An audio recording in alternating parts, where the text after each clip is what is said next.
There are people that have built multi-million dollar businesses only selling sneakers on StockX. Our customers have made way more money off of StockX than any of us who started the company. I have this Supreme North Face Atlas jacket. I think I got it for like $600 back in 2016. I think on StockX it's like maybe 1,500 now or something. Should I just keep holding on to it? Logan Paul fractionally sold off his Pokemon card. So let's say I bought one of these fractional shares of this Pokemon card. Now 2 years has gone by. What now? You need to gauge your level of risk. Pokemon cards, a great example. You're not going to reach a point of liquidity or profitability on that until they can be sold. What would be like the best sweet point for you when it comes to, let's say, something like pens? Get a simple big pen. You can get like a Mont Blanc pen that has value and it won't depreciate straight away. I've got these Sharpie gel pens, the only pen I use. It performs just as well as any other pen, 100% comfort and functionality. The rest of my life, I will buy that same pen over and over and over again. How's everything been? Yeah, a little crazy. Thanks for being flexible. Feels like I had a couple weeks where it's just like everything hit back to back and things have finally calmed down. So hopefully it stays that way for a little while, or at least through the 4th of July would be nice. Nice. Whereabouts are you calling from? I'm in Detroit. Okay, awesome. How's the weather there? Is it getting warm? The past couple weeks have been extremely hot and humid. Mid 90s, like 90% humidity. You walk outside, it feels like you're in a greenhouse. Looks like second half of this week should be a little cooler though, which will be nice. That's awesome. I'm assuming it's pretty warm there this time of year. I'm in Sydney, so we're getting into winter. Sydney, Australia. Oh, okay. Yeah, so you're opposite. Yeah. How cold is winter there? It gets down to around 10 degrees Celsius. So I don't know what's that in Fahrenheit. Let's see, what's the Conversion, yeah.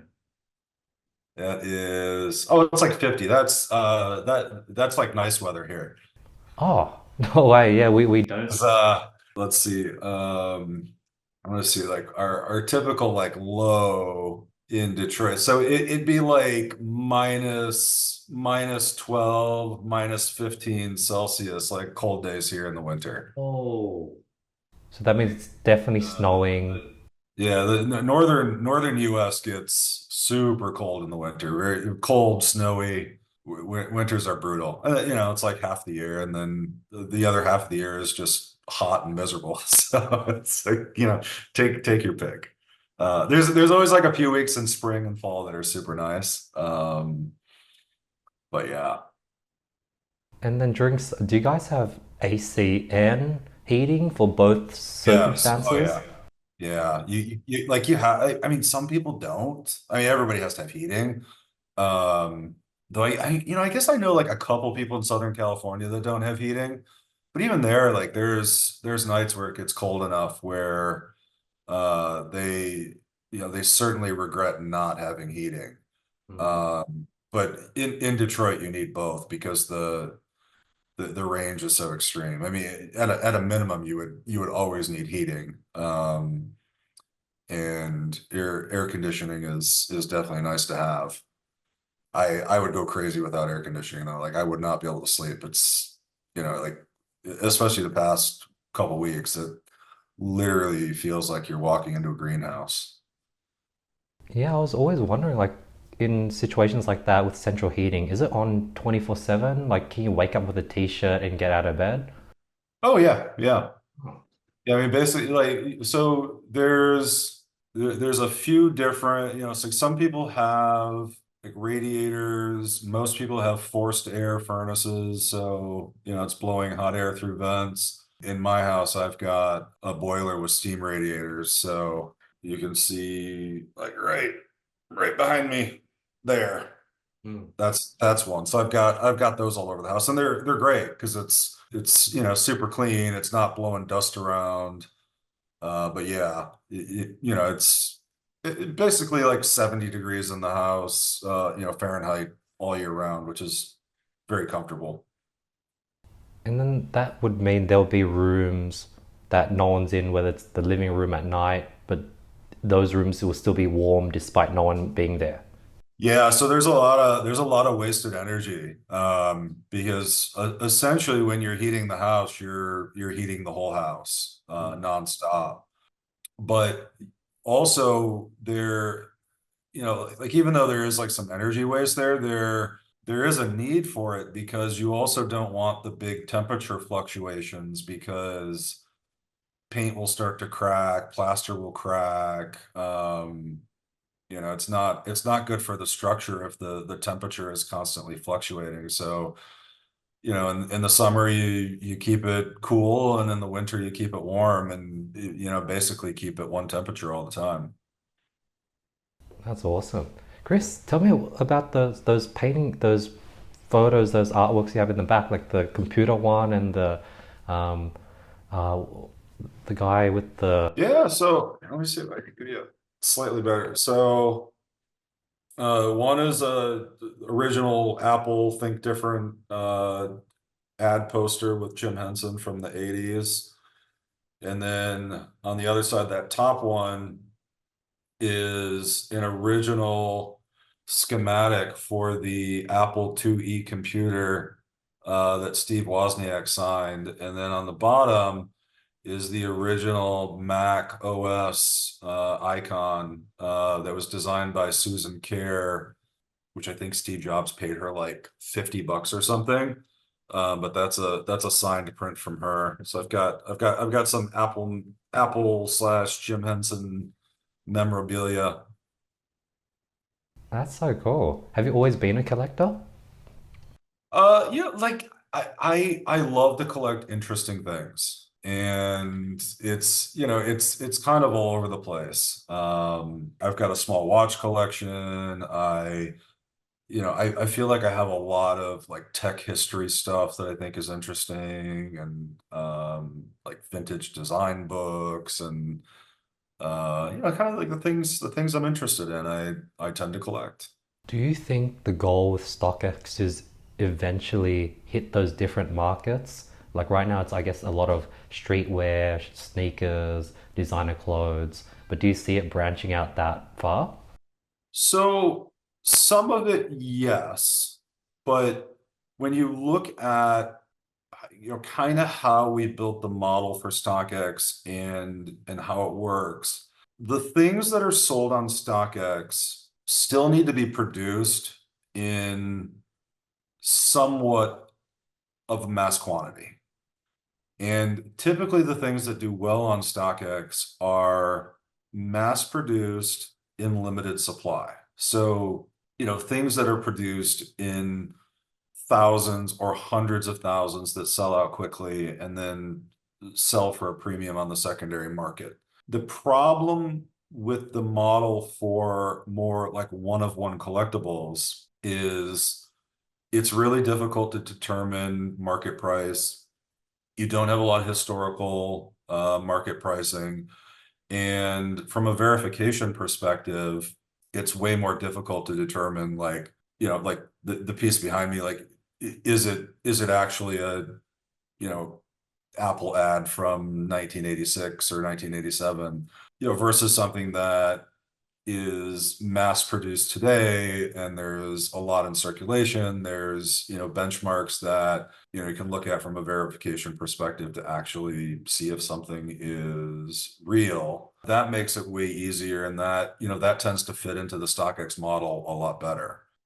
My new company where we're doing original fine art at Art Club, and because we're eliminating the need for physical verification, and doing that completely tech-based, it lends itself a little better to that. But even that, like we don't have any plans to go into, like super rare autographed trading cards, or first edition books or anything like that. It's definitely sticking with original fine art or limited production fine art, closed editions, prints, things like that. Where like the collectible market, there's some people out there that are doing that well, but it's a lot more of a manual process, and it takes an entirely different skill set to verify those kinds of things, especially if you're talking like sports collectibles or You know, anything that, you know, kind of needs that more like hands-on verification and specialization. It's a different model, and you know, I think it's a different business and will continue to be a different business. I think, you know, where things, you know, will probably shift a little bit for StockX over time, and you know, other marketplaces. And we've seen some of this already, is I think it's a generational thing where you've got generations that have much different buying habits. They have much different definitions of what is cool and how they spend their money, and, you know, essentially what aligns with their identity. And, you know, my generation was one that, and continues to be one that tends to value things that are mass produced but in limited supply. So a lot of people have them. What, you know, what's essentially lending value to these things is their scarcity, is their clout. You know, people that have influence have worn these things or said these things are cool. And, you know, that's driving a lot of the value. I think when you look at Gen Z, and, you know, as they start to build wealth and they have disposable income, I think some of the patterns I'm really starting to see is they value individuality a lot more. So, you know, they don't necessarily want the same thing that all the cool people have. They want the thing that they're the only ones that have it. And, you know, like very limited production or bespoke items, especially from a, you know, fashion, sneakers, uh, you know, collectibles, decor perspective, I think is the direction we're heading. And, you know, I like StockX is a platform that can adapt to that pretty easily, because it's still about, you know, having a single product page, limited supply. It's going to be a different volume play. And I think that will continue to shift over time. Interesting. With StockX, how do you guys handle verification? Like, how does that work? Do people have to ship the products to you guys? How does that work? Yeah, so the way StockX works is it's a bid ask model. You know, a seller places an ask, a buyer places a bid. The second that bid and ask price match, the buyer is charged for that agreed upon amount. We send a shipping label to the seller. They package up the product. They send it to one of our verification centers around the world. It gets verified, gets repackaged in our packaging and shipped out to the buyer. And we're, you know, that's happening tens of thousands of times a day. Well, that's epic. How did you guys ahead and onboard a bunch of verifies? Did you guys have to create a bunch of training? Did you have to create your own school? Yeah. So we basically created a training program. And, you know, I mean, about 9 years ago, we started with a couple people who just happened to know sneakers really well, and they were selling sneakers or had their own boutiques, and they kind of knew what to look for. And by starting with them and starting to document that knowledge, we were able to start to create a training program. And then as more people came on, you document their knowledge. You know, a big part of this is, you know, you want to determine if something's fake or counterfeit. And oftentimes the best way to do that is to look at fakes and counterfeits next to a real product and figure out what the differences are. And yeah, like, we've done a lot of that. We have people that have done a lot of that, and essentially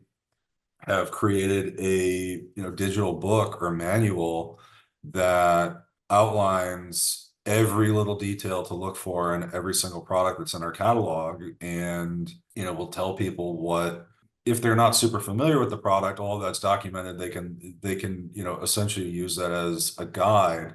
But, you know, some of it is also getting intelligent about routing, and, you know, having people that specialize in different types of products, different types of sneakers, and, you know, routing those types of products to verification experts who know those specific products really well, where oftentimes they can look at something for 20 seconds and know right away if it's a counterfeit, because there's telltale signs they're looking for, whether that's something on the box label, or the way the shoe smells, or stitching, or, the graining in the leather. There's all kinds of things that go into the verification process, how different things react to different types of light. There's a lot of, pretty immediate tells when something is counterfeit or not. And there's a different level of risk with different types of products. There are things that are very high value that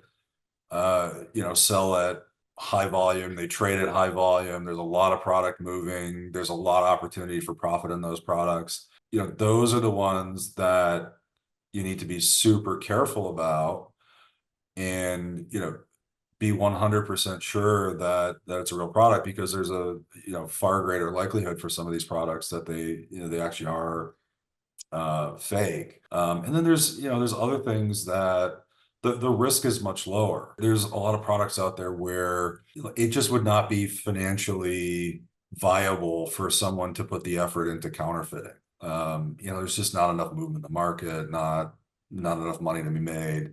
The things that are being counterfeited regularly are, things that tend to trade pretty frequently. And, that's where we see the greatest risk. That's where we've identified the greatest number of products that, kind of fall into that highly counterfeited category. And, we catch a lot of them on a daily basis, but it also helps to have built a reputation over time, where, like, people know things aren't going to get through. And when that happens, people just start sending less fake stuff in because they know they're going to get caught. And honestly, I think the bulk of what we were finding, and just still find, is things that fail the verification process. It can be because it's been worn. It can be because it's the wrong size. It's not all because it's counterfeit. But even a lot of times, the things that are found to be counterfeit, the people who are selling them, they had no idea, because the fakes are really good. Like, many of them, without a highly trained eye, you would not know the difference. So you've got people that are buying from other sites, or buying from boutiques, they're buying off of Facebook Marketplace, whatever, and somebody sells them a fake, and they have no idea that they bought a fake. And in many cases, the people that sold them the fake had no idea they were selling a fake. So until it goes through a verification process like we have at StockX, a lot of times it kind of like floats around in the market and doesn't get caught.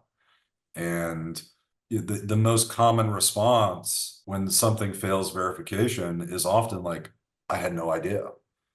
Like, I bought it from somebody and I thought it was real, and had no clue I was buying a fake. And that happens probably more than anything. There's not a lot of people that are necessarily trying to mass produce fakes and push them through StockX. They're pushing them out into the market other ways. Is there any way to sort of incentivize the verifiers to do a good job, to be detailed? Is there like a two-step verification process? Yeah. Yeah, so there's multiple components to verification, and without getting into the proprietary side of the technology, there's the human component and there's a technology component. And there are things that you can do from a technology perspective to look at microscopic scans of products, like I said, the way things respond to light. There's a lot you can do there. And then the second layer of that is the human factor, like things that technology can't necessarily pick up on, or we're just not to that point with technology yet. But the incentivization for somebody who works on verification is their success rate. And when you look at any job, any role, like, we all have measures on how we perform our jobs. and tracking the accuracy of authenticators is, a big part of how they're incentivized and compensated, and that ultimately affects their bottom line. So it really does incentivize people to understand the product, to take their time, to make sure they're not making mistakes. And having layers there, multiple steps of verification is also really important from a customer and a brand perspective, to make sure that we're not making those mistakes. But like any process, there has to be multiple checks for it to be successful. When calculating the success rate, I guess there's like a small percent of times that verifiers do get it wrong. In those scenarios, is it the buyers catching and be like, hey, I bought this item, and somehow in that unique scenario, the buyer has enough knowledge to be like, hey, this is actually fake? Well, in most cases, it's getting caught before it goes out the door. So even if it's somehow missed by the first step in the verification process, oftentimes there are other steps in that verification process, whether it's technology or another human being, that are going to catch that before it goes out the door. And that's why, like I say, like, multiple checks and balances super important to the process. I think where the rare mistake is more likely to happen is somebody sells a pair of shoes and they sold a size 10 and shipped us a size 10 and a half. And maybe somebody doesn't notice that it was a 10 and a half and not a 10, even though the product was verified, it's authentic, and the buyer ends up getting the wrong size. And, in that case, it's just a exchange or refund situation. But, like, human beings are involved. Nothing is 100%. But it's close to.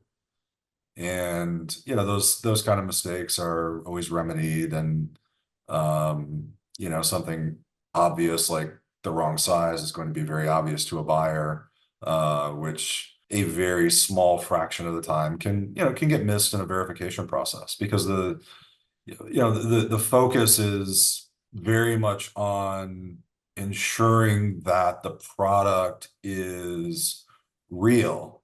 And when you're doing a lot of volume, occasionally maybe something could sneak by where the wrong size was sent, but that would be the most common thing, and even that is extremely rare. Got it. Yeah. I think I'm mainly asking because I'm sort of going through a phase of building out a sales team. And, for example, let's say you have step 1, 2, and 3. If I guess it gets caught at step 2, is there now a hit on step 1 person's sort of KPIs or score? And if it gets caught at step 3, is it a hit on both step 1 and step 2's KPIs?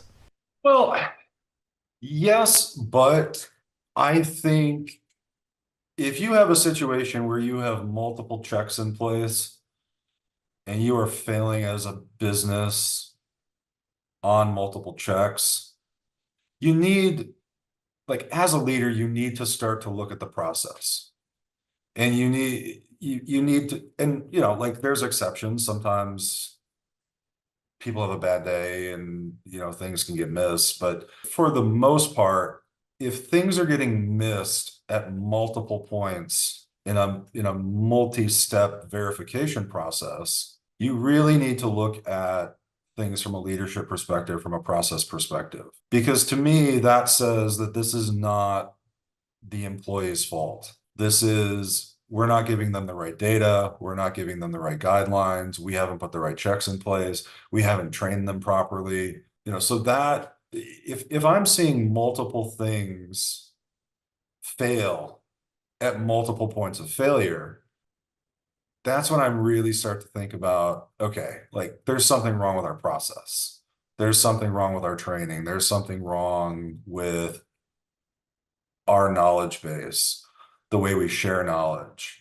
and I think that can be indicative of a much bigger problem. When you're talking about human beings, there's inevitably going to be things that human beings miss, and that's the whole point of having multiple steps to a verification process, because you can never solely rely on one human being to be perfect. But when you have those levels or layers, essentially going through a funnel, the likelihood of making a mistake goes down significantly. And if you have enough layers in place and you have enough training and data and guidelines that people are following, you can get pretty close to, zero failure rate. But if you do that and you're still failing, I think it's 100% on the leadership and the processes that they've put in place. Got it. On average, like, how much do you think the consumer is willing to pay extra to get that peace of mind that that product is 100% real? And is it much cheaper to, do the whole shipping, hire the verification person than what the consumer is willing to pay for that safety? Not at all. And in fact, because StockX does so much volume and makes market pricing transparent, in most cases, it's going to be cheaper to get on StockX than other platforms. So because we're doing that volume, it is essentially absorbing that additional cost of verification, which, includes shipping, the actual physical verification process, the technology. We're actually able to absorb most, if not all of that cost, plus being able to offer things, at a more competitive price. And, like we don't actually set the prices, the market set the prices, sellers decide what they want for a product. We provide the platform and the verification engine slash people to, make all of that work. But it's not like it's adding a huge cost to get a verified product. And again, in many cases, it's actually cheaper to get a verified product because, again, the type of volume we're doing, tens of thousands of transactions a day, having that market pricing available. So, exactly what the last person paid for something, how something's trending. You're actually able to make far more intelligent buying and selling decisions that way. That, so it helps democratize the market quite a bit. And, with that comes lower prices in most cases. And I guess that's amazing for the consumer. What about for the seller? So that means they're selling products maybe cheaper, plus they have to minus off the shipping and the verification costs. Yes, but you can't look at the economics of it in a silo. If you're a seller and you're selling, let's say, one pair of sneakers, and your goal is to make as much money as possible in that one pair of sneakers, well, you may make a little more money going through another channel. But when you consider the bulk of the selling that happens on StockX is happening through sellers that sell a pretty significant volume of goods, you really have to take into account the value of their time. And even though they may not be, making the max number of dollars, and it's nominal, right? Like, how much effort do you want to put into making a few extra dollars on something that sells for $300? It's something anybody in, business needs to weigh. What's more important to take into consideration is the volume they're able to do, and the pace at which they can sell things on StockX versus the amount of legwork it would take to sell things outside of the platform. There are people who sell hundreds, if not more, items per month on StockX, where if they didn't have the platform, they would never be able to reach that many people. So, from a business perspective, having that volume play makes way more sense. And having the tools that StockX is built for sellers to manage their businesses, manage their inventory, see their sales data, essentially manage their entire business on the platform is really powerful and really beneficial. And yeah, I've always said one of the coolest things about StockX is our customers have made way more money off of StockX than any of us who started the company have. And there are people that have built really significant businesses. I mean, multi-million dollar businesses only selling sneakers on StockX. And I, we've got people that are doing millions of dollars a year in volume because the platform is set up in a way that it's fast, it's easy, it's a one-click selling. They've got dashboards to manage everything that they need to see. And those are the tools that actually makes it possible. So, if you want to talk like a per unit profitability, sure, like you can always find a way to sell one thing for more money. But when you're selling thousands of things, there's, I don't believe there's any better way in the world to do it. At least when we're talking, sneakers, streetwear, collectibles. That's really surprising. Like you've always heard about this sort of e-com millionaire making money on, say, Shopify, Amazon FBA, eBay sometimes, but I did not know that existed on StockX. Like, how does someone make millions on StockX? Like, where do they get all that stock? Like, is that a common story? Can anyone get into it? Or is there like definitely a barrier to entry and the common person can't learn and figure out it as if it was Amazon FBA? I think anybody can figure it out. We have had high school kids on the platform that have done extremely well. And I don't think there's necessarily like some secret formula to making it work. But what I do think it takes is a lot of persistence and, to really build up an inventory, to have those connections and, to really be able to access that supply, to understand the market.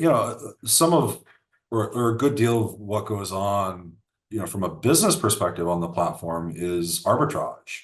So you have people that are buying things in bulk that they feel strongly are going to go up in value, and they're holding that inventory, and then, they're just like a stock when it hits a point in market value where you feel like you're going to make the profit that you're looking for, you sell.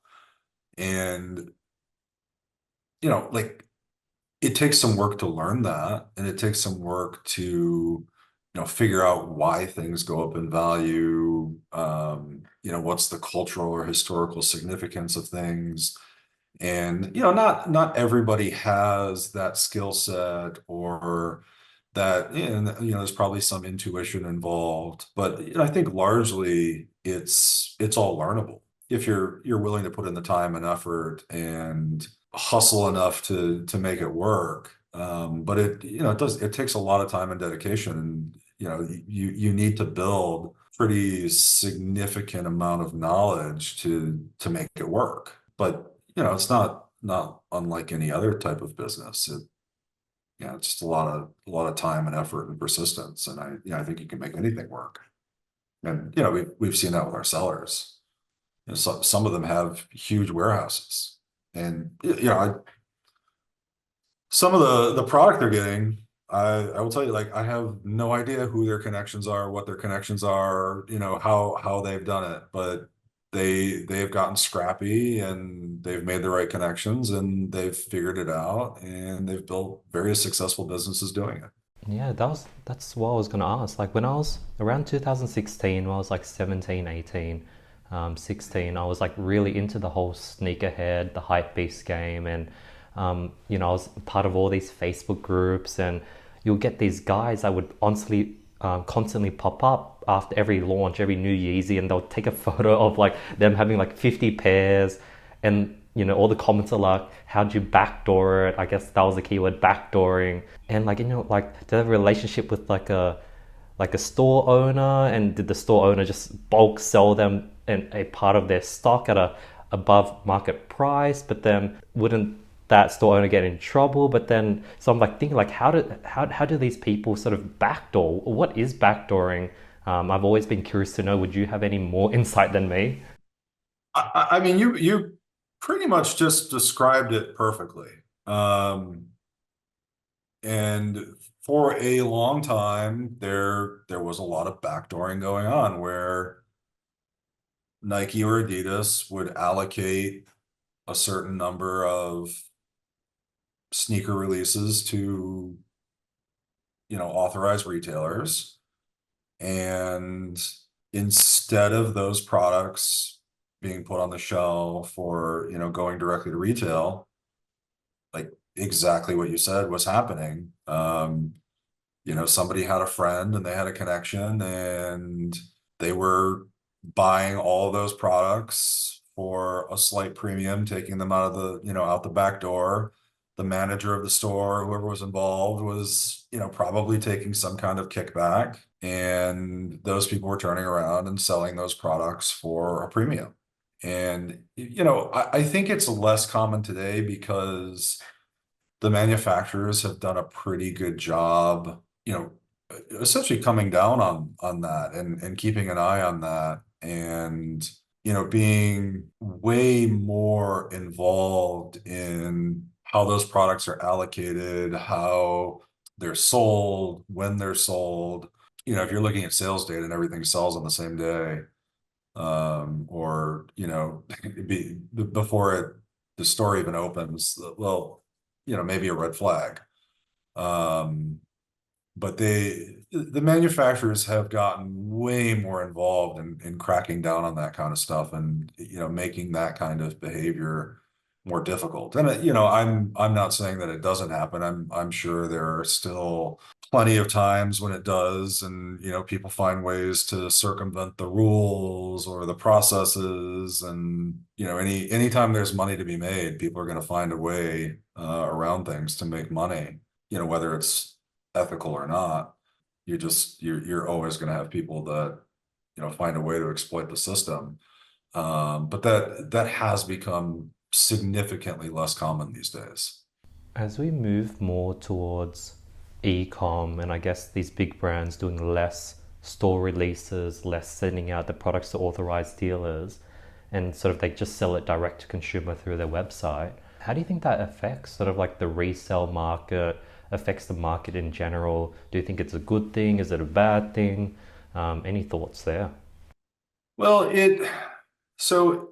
as long as supply isn't being limited, it doesn't have as much of an impact on the secondary market as you might think. It changes the distribution model a bit, because if you don't have decentralized retail stores, um, essentially distributing product in a more fragmented way, it limits the distribution channels by which people are getting things. But at the same time, it also limits the number of people that are doing those backdoor deals, which means ideally there's more individual buyers that are able to acquire product at retail, direct drop from the manufacturer or, from a manufacturer's store. But that doesn't stop them from turning around and making a profit from those on the secondary market.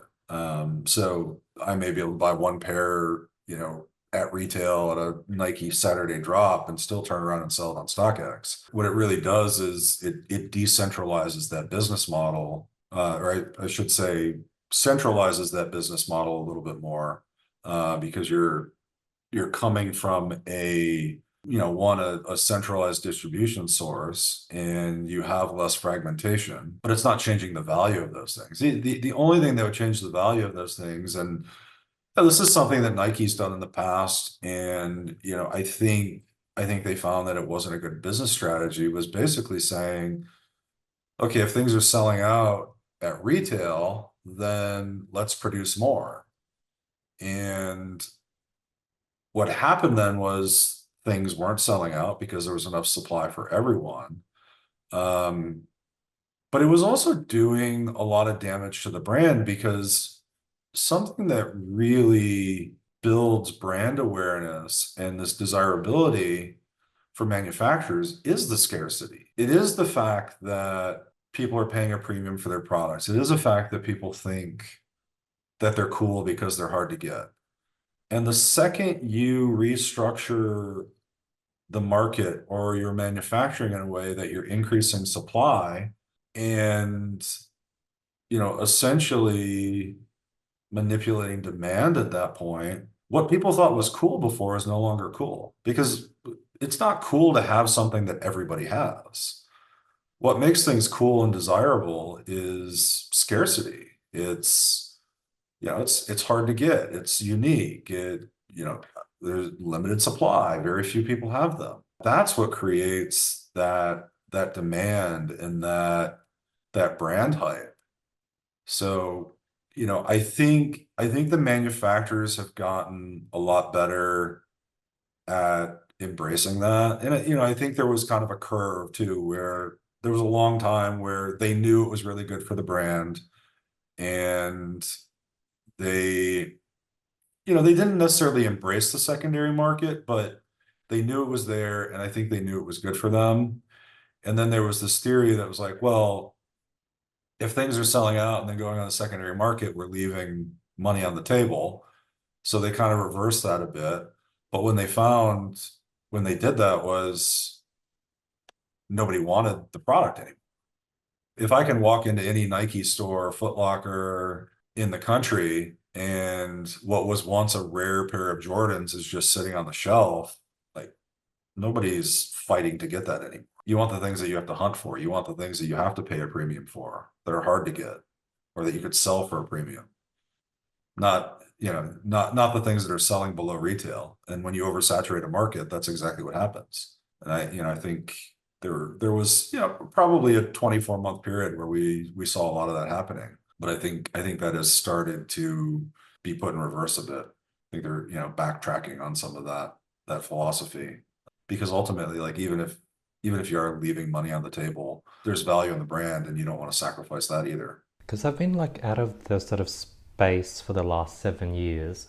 Like back then, the brands when it came to clothing, like Supreme, Palace, Bape, like these were like popping at the time. Are these brands now sort of on a decline, or am I just out of the space? And because I'm out of the space, I'm not seeing it left, right, and center. Yeah. I think there's a combination of things. I think tastes certainly change and what people value changes. And I think, some of this, like I mentioned earlier, could be generational. I think some of it is brands have kind of overplayed their hand a bit. Um, I think Supreme is a good example of they kind of did anything and everything for a long time. And, they really took advantage of that hype and that culture. And there was a time when you could get a Supreme fire extinguisher and a drum set and a, hoodie and a hat and chopsticks and 1,000 other things. And I think they probably oversaturated themselves a bit. And like you're gonna hit a ceiling, you're at least gonna hit a plateau where it's like, what's next? What else do you do? And when you look at any fashion brand historically, they all kind of hit that point where these things are generational, these things are cool for a while, and then when you have a new generation coming up that has disposable income, has buying power, they typically don't want to buy the things that were cool to their parents, right? So you've got a generational gap there. I think like Champion is a really interesting example of this, right? Like Champion was super popular in the 80s, early 90s. And then you had this 20-year period where everyone was like, I don't I don't want Champion. Like my parents wore Champion. So kind of like old people's workout clothes. I think you could even find Champion at Kmart at one point because they were trying to sell it anywhere.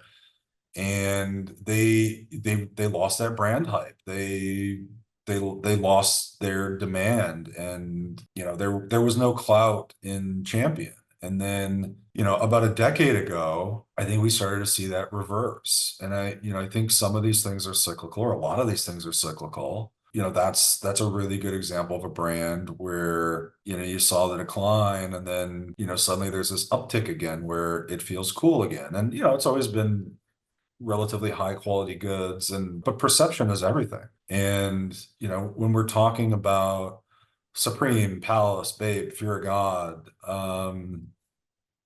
do they go through the same cycle? I think so, if they can survive, because you do have a generation of people who are, let's say 35 to 45 who are still really into those brands and drive a lot of the consumption of those brands. And the problem you have is a lot of those people's kids are coming of age now, and they're going into middle school or high school or just coming out and going to college. And if your dad's wearing a Bape shirt on the weekend, you're probably not going to do the same thing, right? Like your generation is going to find something that represents its own sense of individuality, its own sense of identity, and those things are going to shift. And I think we will always kind of see that pattern throughout history and over time. Those buying habits are going to come and go. The popularity of brands is going to come and go. And, ultimately, these brands need to find ways to survive the turning because the turning is always going to occur. And from a brand perspective, it seems to be on I don't know, 15, 20-year cycle is kind of what I've seen. And I think we'll continue to see that. And I think 5 years from now we'll be having a much different conversation because there will be brands that pop up that don't even exist today. I'm sure there's kids in high school right now that aren't even thinking about it, and they will be the ones to start the next brands that are cool and will be the next cool streetwear brands, and they will decide, what footwear is going to be cool in the future, and we'll see all of this stuff shift. Obviously, from a sneaker perspective, Jordan brand is king and has, largely driven the sneaker market for decades and continues to drive the sneaker market. But we don't know that that will last forever. We certainly know that the living knowledge of Michael Jordan will change over time. Michael Jordan will not live forever.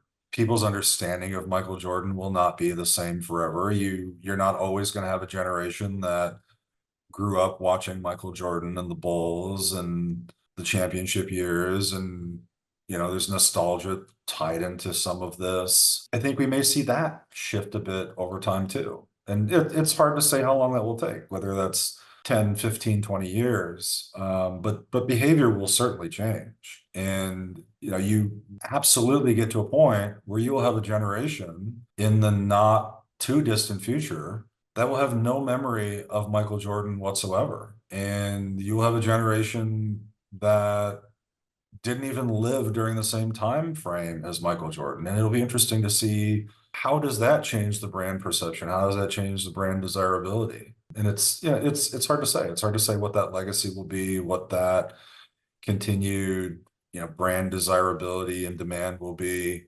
But what we do know is it will change. We're just not sure how yet. What's your thoughts on like blue chip sort of products such as like an OG Jordan 1s, the red sort of Jordan 1s? Do you feel like those things would just keep rising and it's safe to hold forever? Like for example, I have this, I don't know if you know the Supreme North Face Atlas jacket, the one with the whole world on it. So I've been holding on to that. I think I got it for like $600 back in 2016. I think on StockX it's like maybe 1,500 now or something. Should I just keep holding on to it? Yeah, what's your thoughts on like certain old blue chip products? So everything goes through phases, and sometimes those phases end, sometimes those phases, return and value, but inevitably, everything that has value fluctuates over time.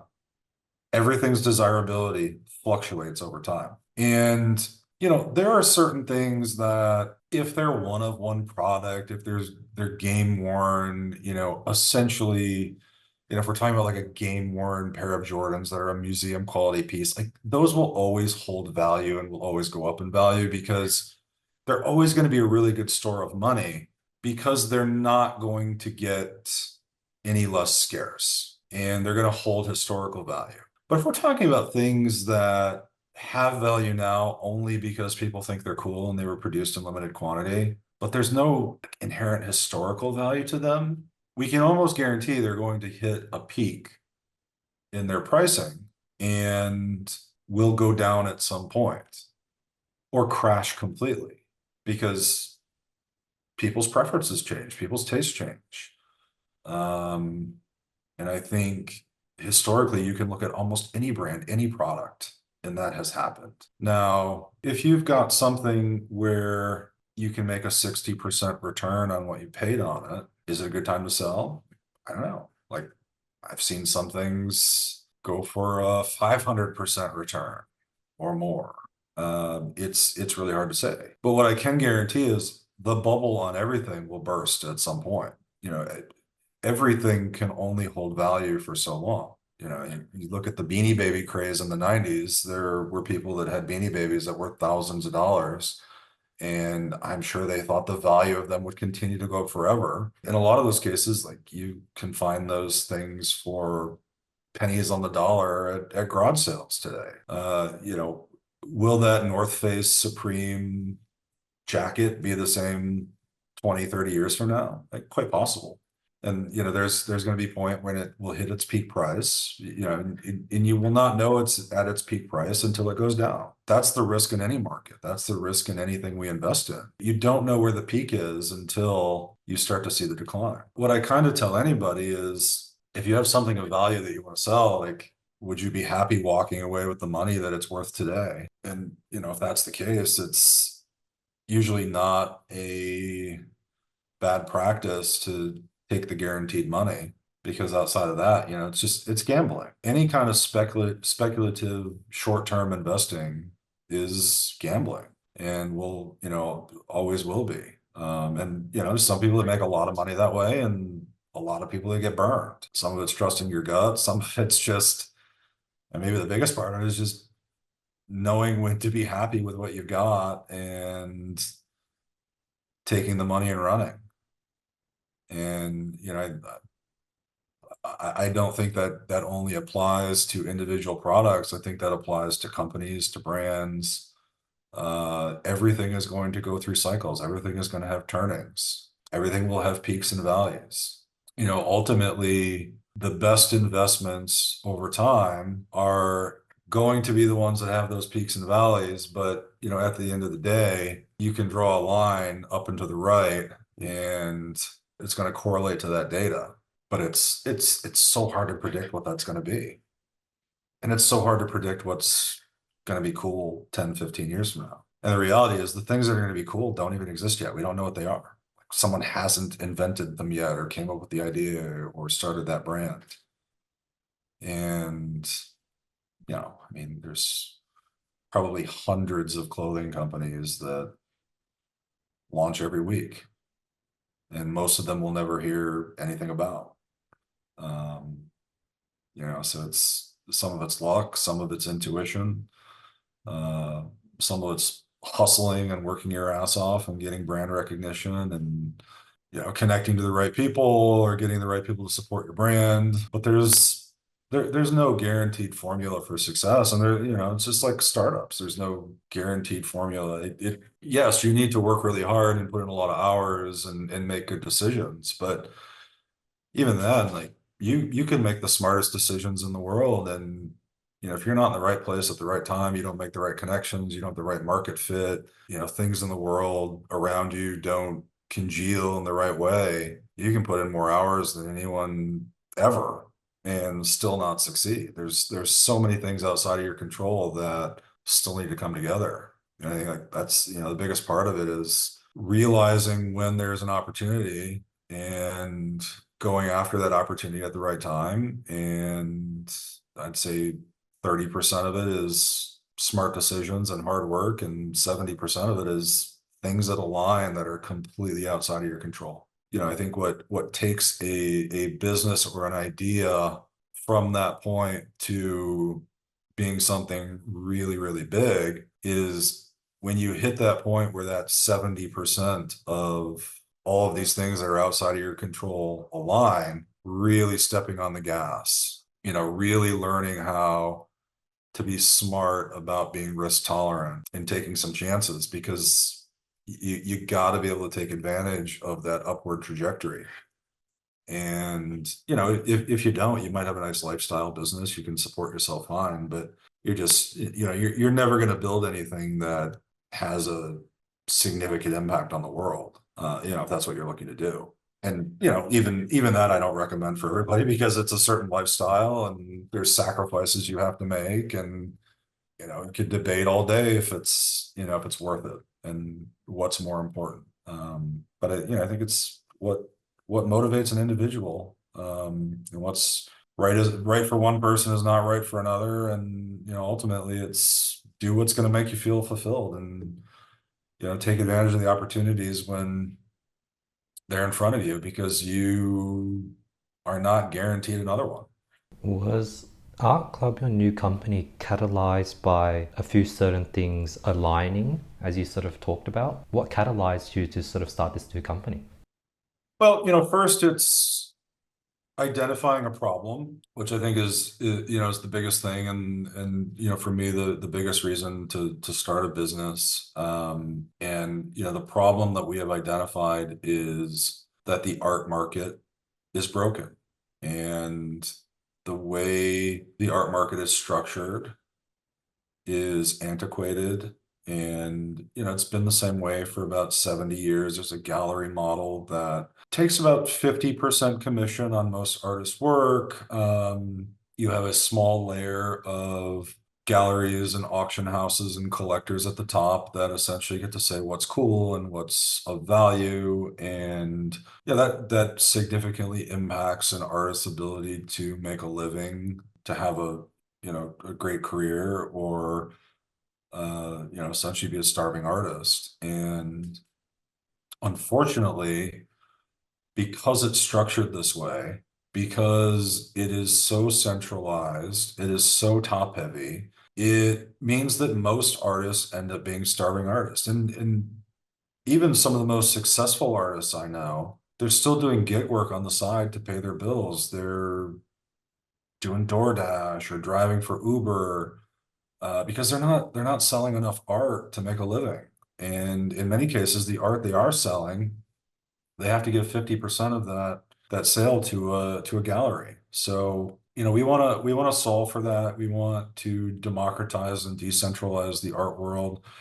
We want to provide artists with an opportunity to have a platform, not only where they can market and sell their work globally, but be a part of a community where they can learn. They can figure out how to price their work. They can figure out how to market their work. Like, art school doesn't teach any of these things. I've found that artists pricing work, they're either way too high or way too low. So you got people that are pricing themselves out of markets, or they're leaving way too much money on the table. But part of what we really want to accomplish with this is giving artists the tools and knowledge they need to really look at their career and their work and say, okay, this is where you went to art school, or got your MFA. These are the exhibitions you've been a part of. These are the collections you're in. And really being able to price art accurately based on that level of career progression and pedigree, while at the same time looking at a market of collectors that hasn't really been unlocked yet.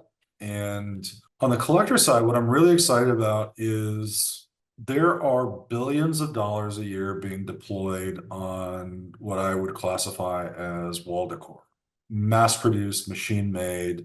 You can go on Restoration Hardware's website right now, and you can find pieces of quote-unquote art for $5, $6, $8,000. And when you go to that product page, you can click the quantity selector, and you can scroll down almost infinitely. If you want 50 of those $6,000 pieces of art, you can add 50 to your cart. And why this happens is because there is a large segment of people who could and should be art collectors, and they just have no idea how to do it. And the easy thing to do is to go to Restoration Hardware or go to Crate and Barrel or West Elm and pick something that's mass produced and curated. There's far fewer choices that way. It eliminates decision fatigue. But we want to solve for that. And part of that is building a community, part of that's educational tools for collectors, part of that's discovery tools, leveraging tech and AI and actually letting people scan their room and us being able to, essentially measure the scale of their walls and their color schemes and the style of furniture that they've got in their house, and have them set a budget. And instead of them scrolling through hundreds if not thousands of pages of paintings, like, what if we come back and say, all right, here's 12 paintings that will fit on your wall, that match your color scheme and your taste and your style, that are within your budget. I think that's a big part of it. I also think educating people about the investment value in original fine art is really important. When you buy one of those mass-produced pieces of wall decor, the second you take it out of the box, it's a depreciating asset. It will never be worth more than what you paid for it. Original fine art, especially from emerging artists, is almost guaranteed to go up in value. Most original art goes up in value over time, and some original art has the potential to go up in value exponentially, depending on the career trajectory of that artist and kind of where they head over time, and collections they end up in. If they're part of a museum purchase, immediately that value goes up. So we also want to educate people on the investment potential of buying original art, and as a way to store value, as a way to invest, but simultaneously to be able to decorate your home or your office in most cases for significantly less than you're paying for mass-produced wall decor. So there's a handful of really interesting opportunities there. And then the other one is being able to support artists and create a community. We've done gallery shows. We're doing an art fair in Detroit in the fall. We've got some artists in residency that we're providing space for right now, at our headquarters. And this is all about supporting the artist community, but also when you look at other creatives in the world, whether you are a writer or actor or producer or musician, every time your work is bought or sold, you earn some kind of royalty or residual on that work. Visual artists are the only ones that does not apply to. So if they sell a painting for $500 and Jerry Saltz writes about them in the New York Times, or they have a piece acquired by a big museum, or they get a big gallery show in New York, and suddenly that $500 painting is worth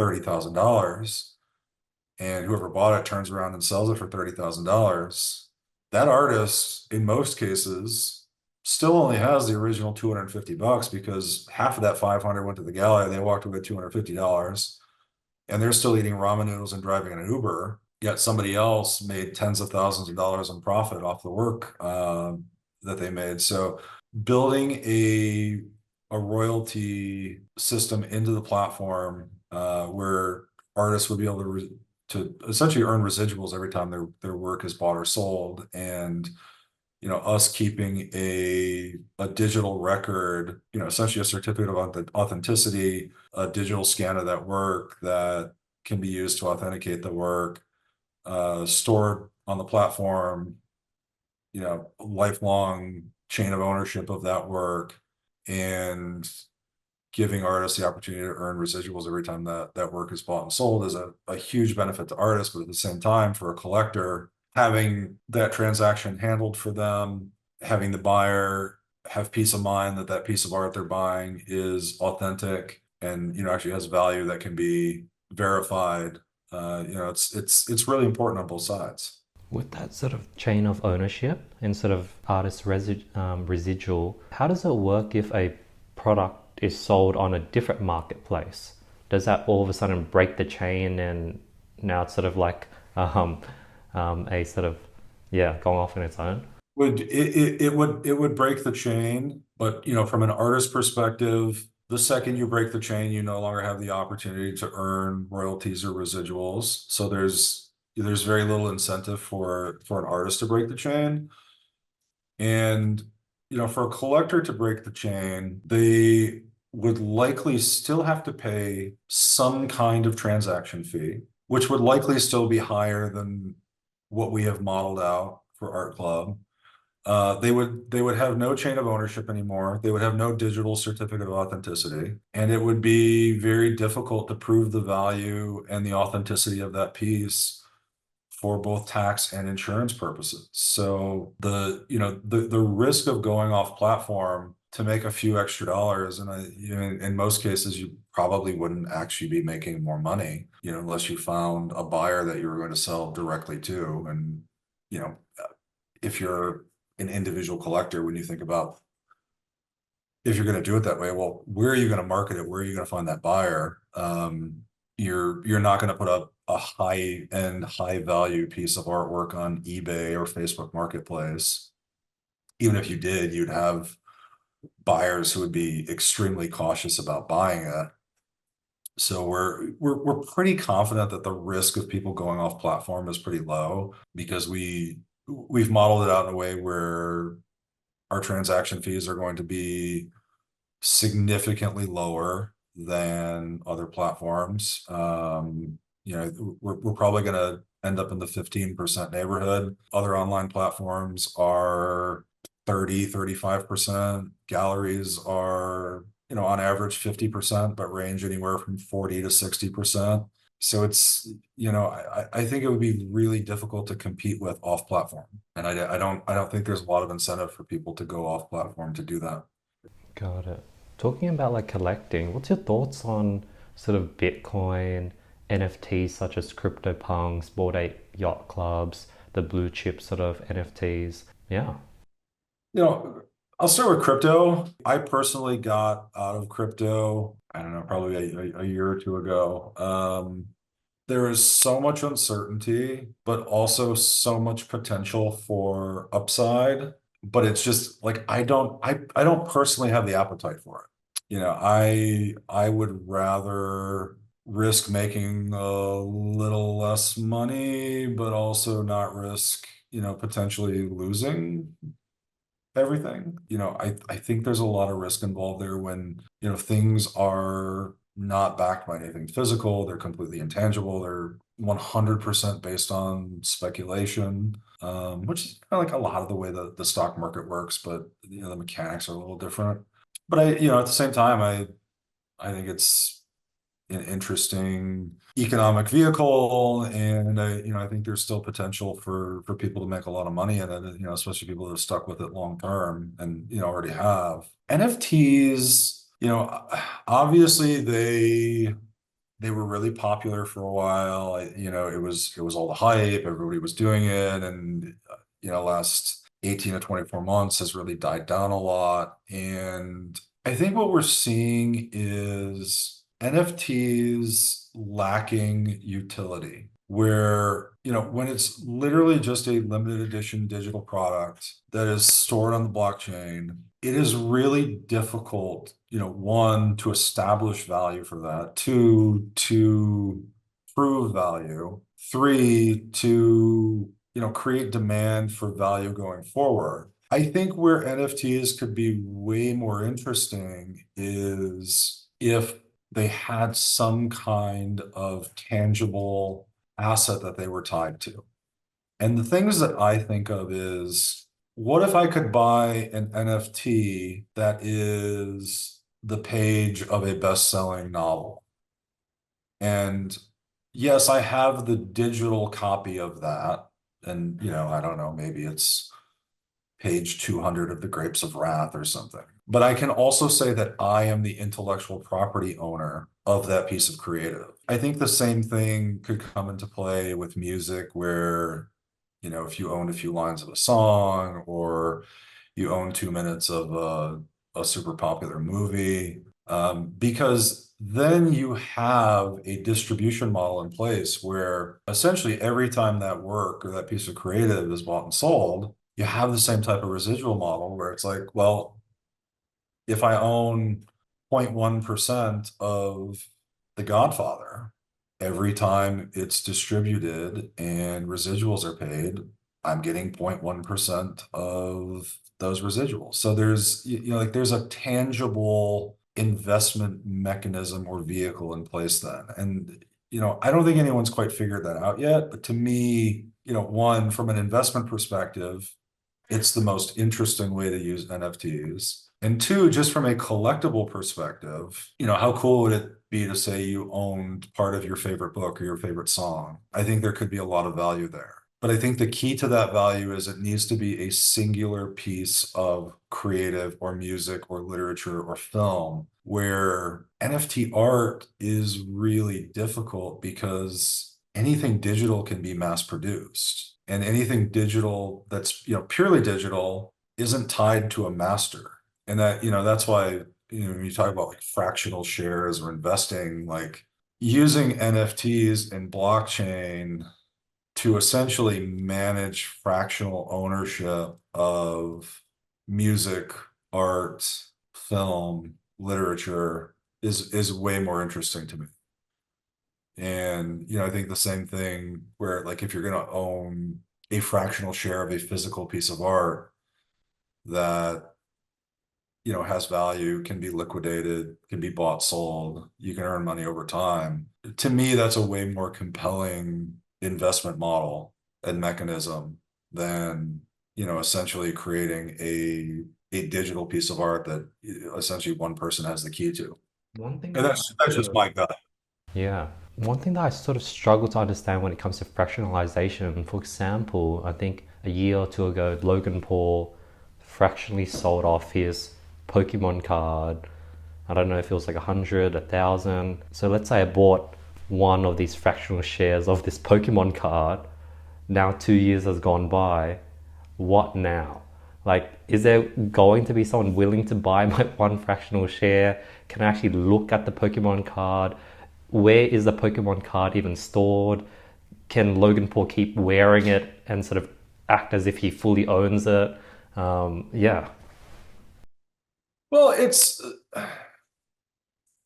like any investment. Like, you need to gauge your level of risk, and you also need to gauge your appetite for liquidity and whatever that is. If you're buying stocks, they're generally liquid instantaneously if you want them to be. When you're buying equity in a startup, not the case at all. You typically need some kind of liquidity event to be able to cash out on that investment. So you're looking at a much higher level of risk, but also much higher potential for ROI. And, I think when we're talking about the Pokemon cards, it's not entirely unlike investing in a startup where it's like, I can invest money in this. It may become liquid at some point. This company may IPO, may get acquired, may have some kind of private equity situation, the secondary, whatever. But at the same time, it's also possible that the founders completely fuck up the company, or the market shifts, or things fail, and you're not owed anything in that case. And, I think when you're looking at fractional shares of art or collectibles or, anything like that, yes, like they can be insured, there was a fire or a flood or something like that. But from a pure liquidity standpoint, you're banking on someone else or some other organization or some other investors to find enough value in it to want to acquire it. And I think the Pokemon card's a great example. Like, you're not going to reach a point of liquidity or profitability on that until they can be sold. And, if they are, then you would get your share of the profit, based on however much of that you owned. But, investing in a business works very similarly.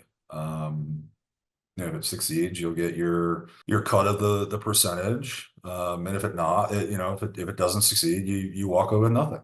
And, largely that's how these things work. In this scenario, Again, it's all based on your appetite for risk and reward.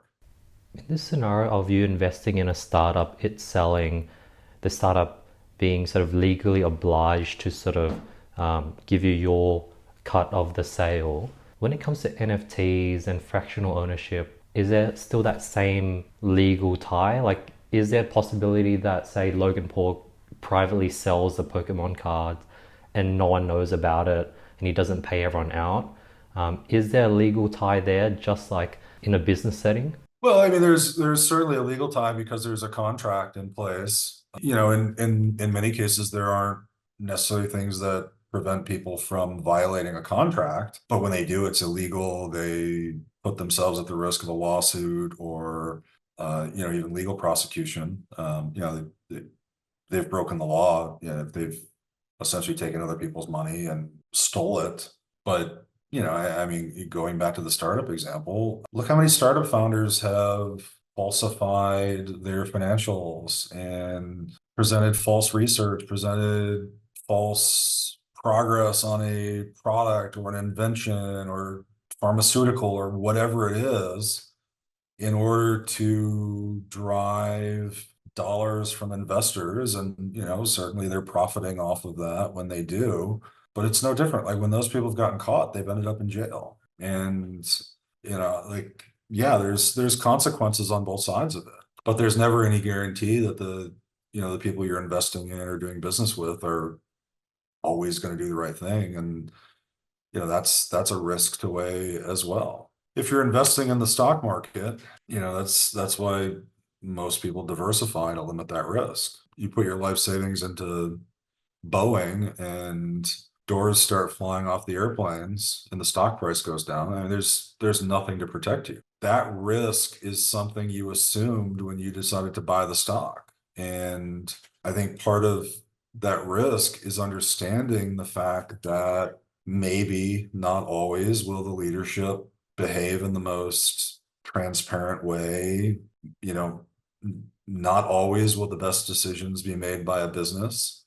Market conditions can shift. Another product can come along and completely disrupt that business. So there's, you know, there's risk in anything we do, but there's also no reward if we don't take on some level of risk. And I think it's usually, you know, about finding that balance in what we're all comfortable with. You know, I think it's different for everyone. I think it also depends like what point are you at in life, right? If you're about to retire, it's a much different scenario to risk your life savings than, you know, if you're 20 and you've got your whole life ahead of you to, you know, rebuild that wealth and stability. And you know, these are all things that we have to take into account.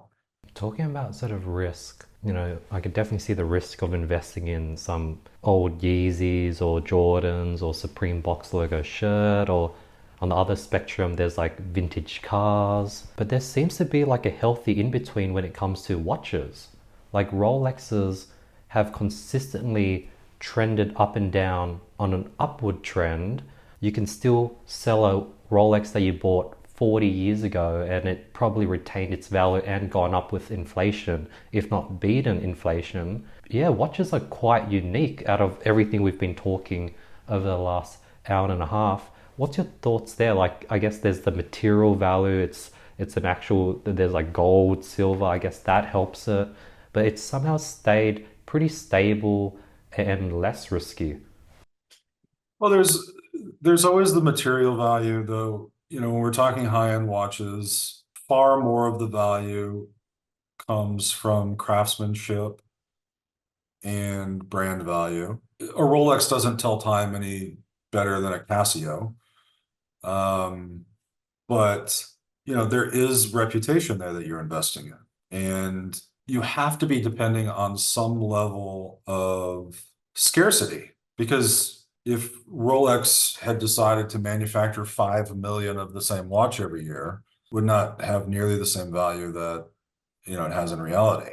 That being said, at the same time, like there is still the risk of Rolex re-releasing a watch. There's always the risk of Nike re-releasing a sneaker, which actually happens pretty often. Is there value in having the, you know, original production model of that watch or sneaker? Sure. But does it also dilute the investment over time? Absolutely. You know, you see pretty consistently when a retro sneaker is re-released, the original release price whatever the current market value is, typically tends to go down a bit. And I think you can say the same for watches, where Rolex will typically re-release some models, and the market value of the previous model, if it's the same design, will tend to go down a bit unless there's something significantly different about it. And, a lot of times, like, it will be a slight update to the face or the bracelet, but, most of that's not noticeable to the untrained eye. And that's a risk too. There's nothing preventing these companies from, essentially producing unlimited supply of anything. But at the same time, they understand that there's a risk to them as well, because if Rolex produced an unlimited supply of Rolexes, they would completely tank the market value of those watches, and they would completely destroy their brand in the process. So, as much as we're constantly trying to calculate the risk reward benefit of anything we invest in, these companies are doing the same thing, right? Because they want to hit a point of peak profitability without destroying the supply demand model at the same time. And it's a really delicate balance. For luxury brands, like, you almost have to make just enough that there aren't any sitting on the shelves waiting for someone to buy them. Because the second that's the case, none of them have the same value anymore, and neither does the brand, and the company will suffer. And it's not like companies that produce commodities, where if you're making orange juice, you want to sell as many bottles of orange juice as possible, and you want everybody in the world to buy one. When you're Rolex, that is not the case. So it's different for different product categories. One thing I really want to get your thoughts on, Chris, is sort of buying power. Like 20 years ago, people in your generation would spend $50 on a shirt, and that was quite expensive. And then I remember in my sort of era, people were spending 70, 80, 120 on like a Supreme or Palace shirt, and that was considered like expensive. And then now I'm looking at these new kids that are like 16, 17, 15. They're somehow dropping or wearing $300 Gucci shirts, Kenzo, LV. I'm like, where the hell are these kids getting money? And then we're slowly moving to this era of like quiet luxury, where people buying just plain t-shirts from like Laura Piana, Brunello Cucinelli, Zegna, and these are like $500 plain t-shirts. Like, what is happening? Is it like inflation? Is it a economic sort of cycle and just a lot of money in the system? Is it because of social media and people want to signal more? What's happening with this buying power? It just keeps going up. Will it crash? It's all the above. And some of it's generational, some of it's cyclical.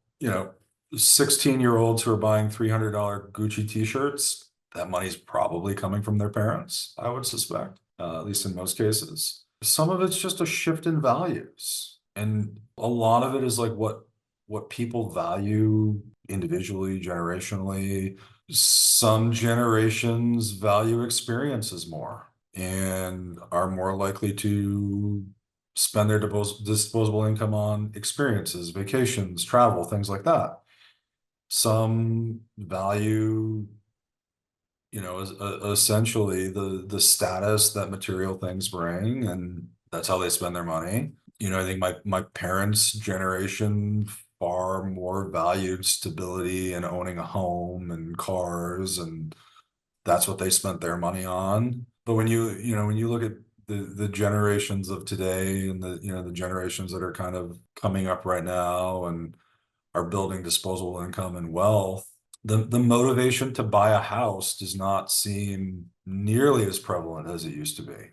You've got people that are living with their parents longer. You've got people that are spending money on experiences, people that are spending money on physical things or renting versus investing in a home. Some people putting their money into crypto or NFTs or, other alternative investment classes. And I think all of this is cyclical. And, 20, 30 years from now, we could have an entirely different conversation about, whatever generation at the time has the most buying power, like how they're deploying those dollars. But these things will always be cyclical, and the things we value will always change. I mean, you know, when I look at generations before my parents' generation, the sense of individuality of owning your own home was not nearly as prevalent. Multi-generational homes were far more common, and that was far more of a priority. And maybe there's a generation that will get back to that, and maybe we're moving in that direction now. It's hard to say, but I think what we can say and what we can guarantee is there will be cycles, things will change, markets will change based on people's behavior, and wealth distribution will continue to change over time. And the way that's weighted 30 years from now will be much different than today and was much different 30 years ago. Interesting. I don't know if this is cyclical, but I've noticed when it comes to traveling, the average population, like traveling was viewed as sort of an experience, sort of learning, seeing new things, putting yourself in a different sort of environment. But as of late, it feels like traveling has become this sort of, it's like consumerism. It's signaling. It's like, hey, my mum was like a co-worker of hers, went to Japan, and now she wants to go to Japan. And it doesn't feel like you're going to Japan to experience something new, learn it. It's like an investment in yourself. Now it just feels like consumerism.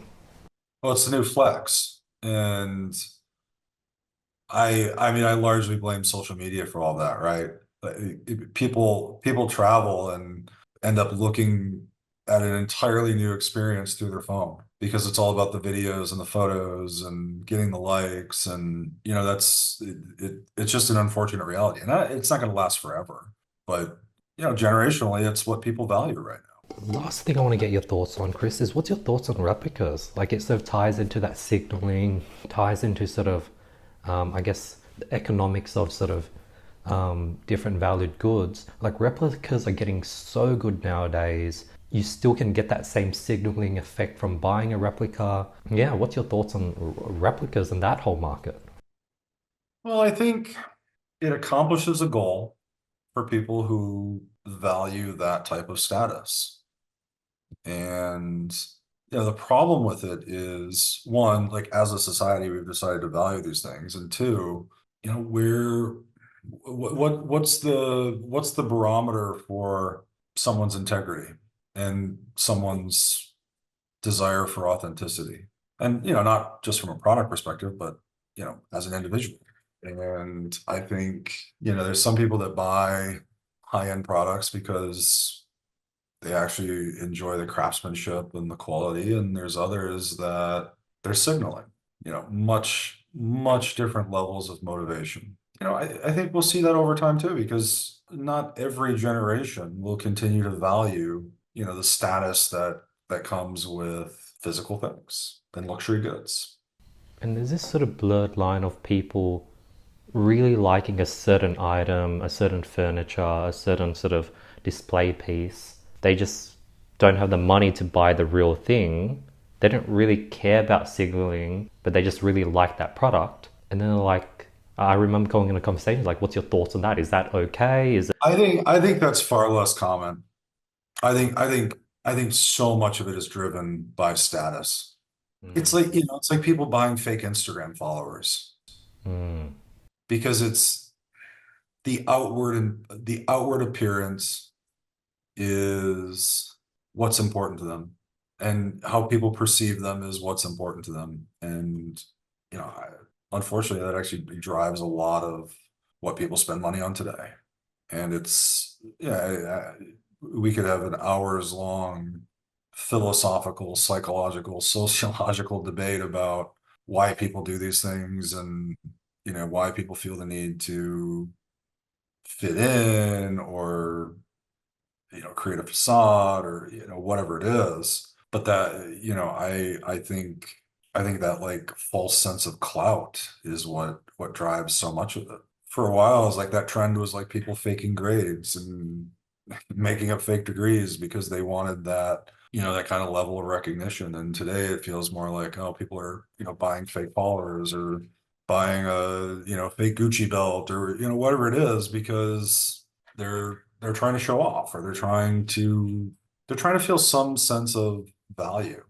And that's what they're reaching for, that's what they're grasping for. Is it Is it healthy? Is it good? Probably not. This type of inauthentic behavior is not good for culture or society or people's mental health. And you hit a point where just like nothing is ever enough. You hit a point where people never actually like stop to enjoy and appreciate the things they do have, which is very, very unfortunate. Yeah, Chris, being in the space, you're probably surrounded by desirable products and items.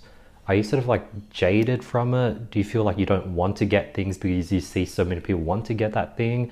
Or is there like a sense of don't get high on your own supply?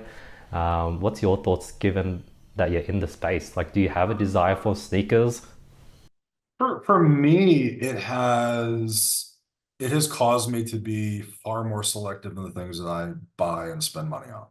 And maybe some of it comes with age, but like my motivation in buying things is comfort and quality first these days. And I don't have any issue buying things that are expensive if the value is there. And what's valuable to me is there. And that means that it's got to last a long time, it's got to be comfortable or high quality, whatever it is. But no, you start to lose that desire to buy things just because you think they're cool or other people are going to think they're cool, you're going to get compliments on them. Like you hit a certain point where you just don't care anymore because you see how much goes into that.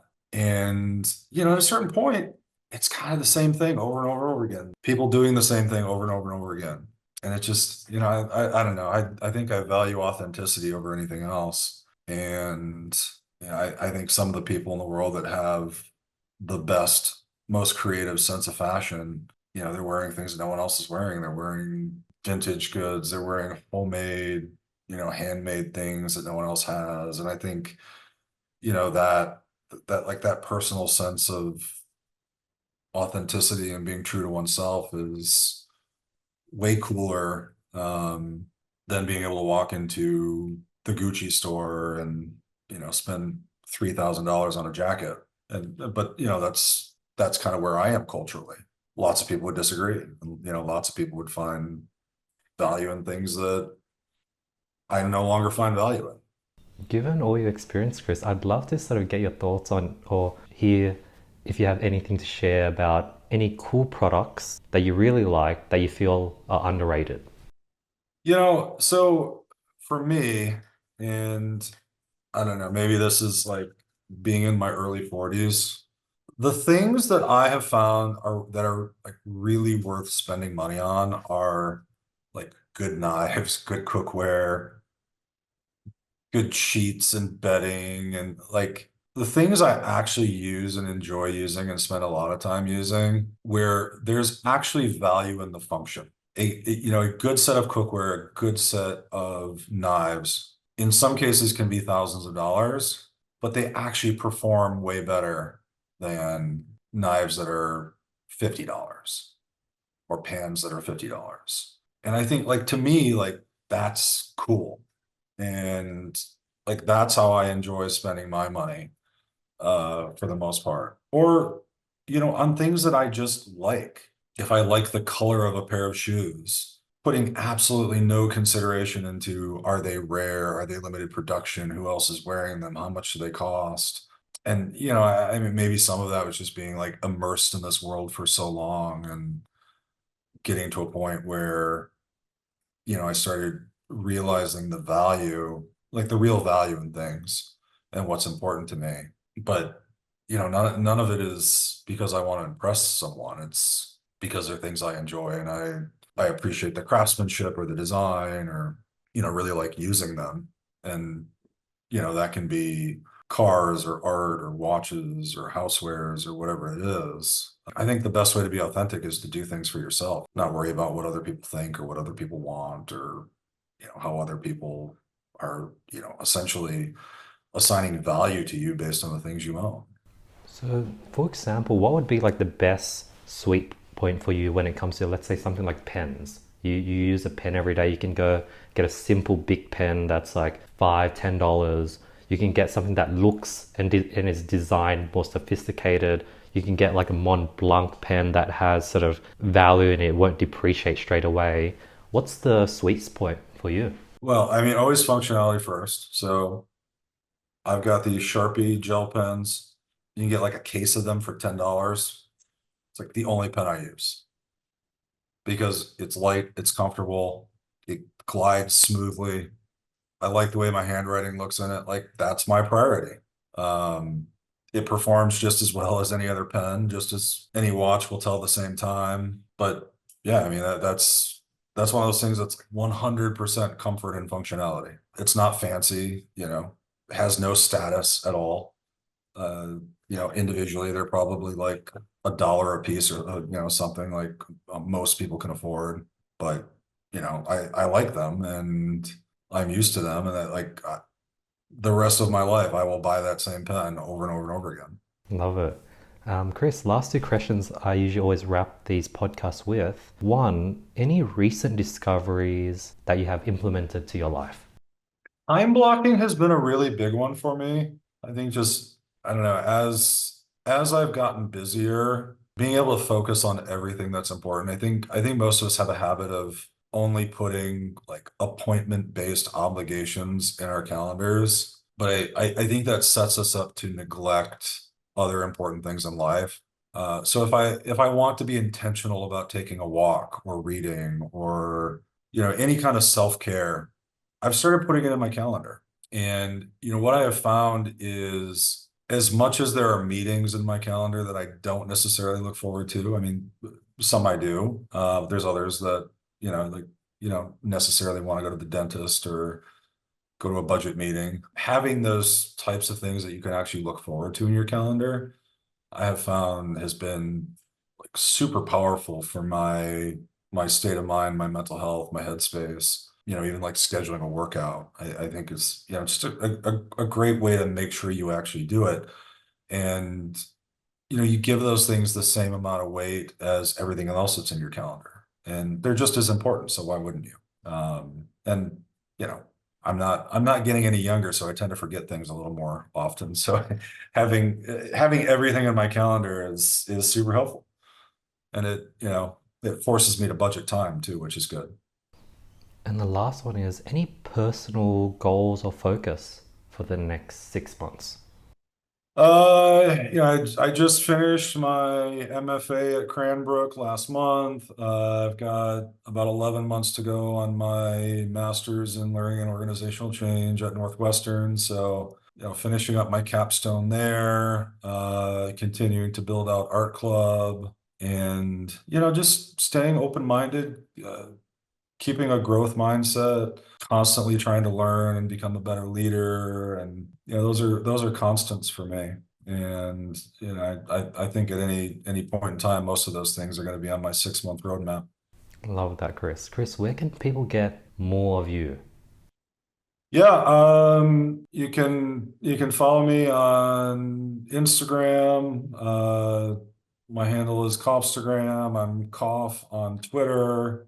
I'll have a new website coming soon. I'm working on a book on organizational leadership. It'll probably come out sometime next year.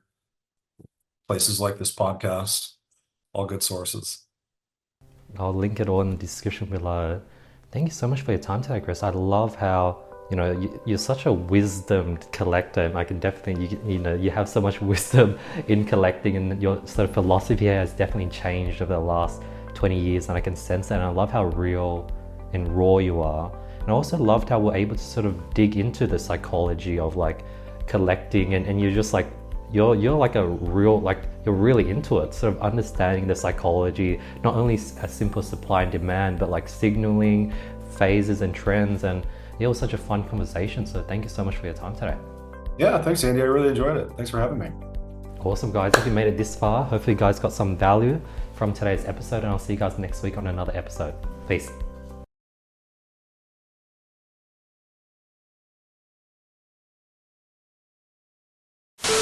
Thanks so much, Chris. Really enjoyed this episode. This was really, really fun. I'll definitely be following along with the Art Club project. That seems really freaking Please cool. do. Sort of that changing culture of sort of getting people into collecting art. I think that's going to be like a huge shift. It's going to be a hard shift, but I think if it does happen, you're in like the perfect spot. Yeah, we got a lot of work to do, but that's always the fun part. So try to figure it out. Perfect. Thanks so much, Chris. Really appreciate your time today. Have a beautiful week. Thank you. You too. Take care.